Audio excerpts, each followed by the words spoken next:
ये हमने पार्टीशन कर लिया हाइलाइट्स की। ये बहुत बेसिक पार्टीशन है। हमने क्राउन सेक्शन को अलग कर दिया है, उसके बाद एयर टू एयर अलग कर दिया, और उसके बाद फिर हमने बैक से हमने अलग कर पार्टीशन कर दी है। ये 4 प्राइमरी सेक्शंस होते हैं जो नॉर्मली होते हैं, और ये बहुत बेसिक हाइलाइट्स हैं। लेकिन इसमें ये होगा कि कुछ लोगों को प्रॉब्लम आती है कि उनकी जो हाइलाइट्स होते हैं लाइनिंग उसमें प्रॉपर से विजिबल नहीं होती। तो अब हम जो आपको हाइलाइट सिखाएंगे उसमें आपकी लाइनिंग भी विजिबल होंगी और खूबसूरत भी लगेगा। और ये सबसे बेसिक और सबसे इजी वे है हाइलाइट्स करने का। मेरी तो बिल्कुल ठीक से भी स्टार्ट कर सकते हैं, यानी कि बैक से, और हम फ्रंट से भी स्टार्ट कर सकते हैं। लेकिन अगर आपके पास मेटालिक टिटेड या हिना टिटेड हेयर हैं, या जो लोग ज़्यादा ग्रे कवरेज करते हैं, उनको आपने लाजमी क्राउन पोर्शन से यानी कि फ्रंट से ही फाइलिंग करनी स्टार्ट करनी है, क्योंकि उनको टाइम ज़्यादा चाहिए होगा। अगर आपके पास वर्जन हेयर है या प्रोफेशनल यूज़र है, तब आप बैक से नैप एरिया से भी स्टार्ट कर सकते हैं अपनी आसानी के लिए, जैसे आपको ईजी लगे। बहुत ही फाइन स्लाइस लेंगे हम, बहुत ही थिन।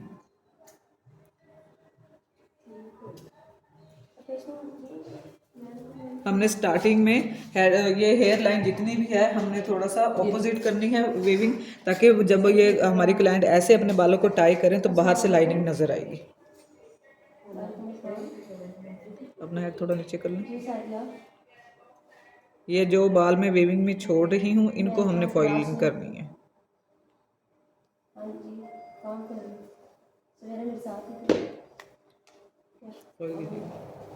वो उनकी भी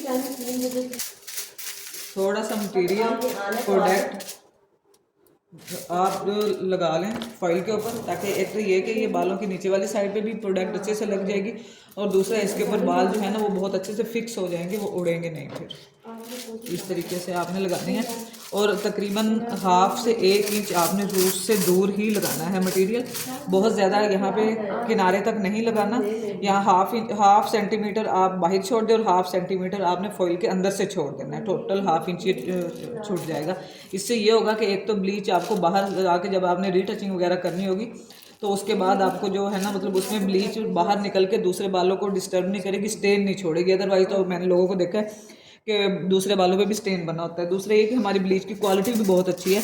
आप अदर ब्रांड के जैसे लगाते हैं, अक्सर जो ब्लीच होती है वो फॉइल के अंदर बहुत ज़्यादा स्वेल हो जाती है, और थोड़ी देर के बाद ही फॉइल से निकल के वो दूसरे उसमें से पानी सा लिक्विड सा निकलता है, और वो दूसरे बालों पे स्टेन छोड़ देती है फॉइल से निकल के। आपको बार बार उसको मेंटेन करना पड़ता है कलर वगैरह लगा के।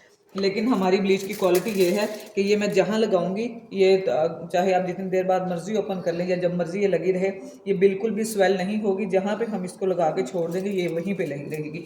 उसके अलावा एक सबसे ज़रूरी पॉइंट है कि जब आपके पास बाल थिन हो या ड्राई डैमेज होते हैं तो एंड्स लाजमी हर क्लाइंट के जो है ना बहुत ज़्यादा फाइन होते हैं या ड्राई होते हैं। तो आपने जब ब्लीच स्टार्ट करनी है तो आपने जो स्टार्ट की 2 से 3 फॉइल्स होती हैं उसमें आपने एंड्स छोड़ दिया करने हैं। जब फ्रेश ब्लीच हो एंड्स छोड़ के फिर आपने फॉइल को बंद करना है। जब हमारा यहाँ पे ब्लीच लेवल लिफ्ट हो जाए, यानी अगर लेट्स सपोज आपने ब्लीच लेवल अचीव करना है, उसमें 9 लेवल अचीव करना है, तो जब आपका 8 लेवल तक ब्लीचिंग हो जाए तब आपने एंड्स को टच करना है। वहाँ पे बहुत जल्दी ब्लीच का रिजल्ट आ जाए, क्योंकि बारीक होंगे लेकिन फिर वो डैमेज नहीं होंगे। अगर आप इकट्ठा ब्लीच लगा देंगे तो फिर एंड्स जल्दी बर्न हो जाएंगे, क्योंकि फिर रिजल्ट जल्दी आ जाएगा, उसके बाद वो बर्न होना स्टार्ट हो जाएंगे। तो आपने इस तरीके से एंड्स को छोड़ के फिर आपने ब्लीच अप्लाई करनी है।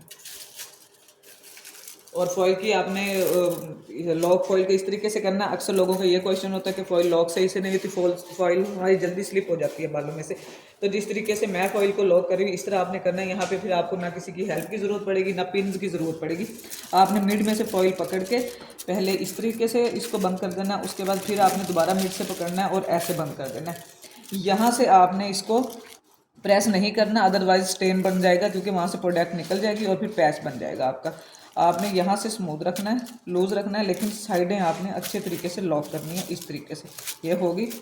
अब ये फॉइल जो है ना कभी भी स्लिप नहीं होगी, ना आपको पिन्स की ज़रूरत है और ना ही किसी की हेल्प की ज़रूरत है। ये जहाँ लग गई है यहीं पर फिक्स हुई रहेगी। अब हम अगला स्लाइस लेते हैं।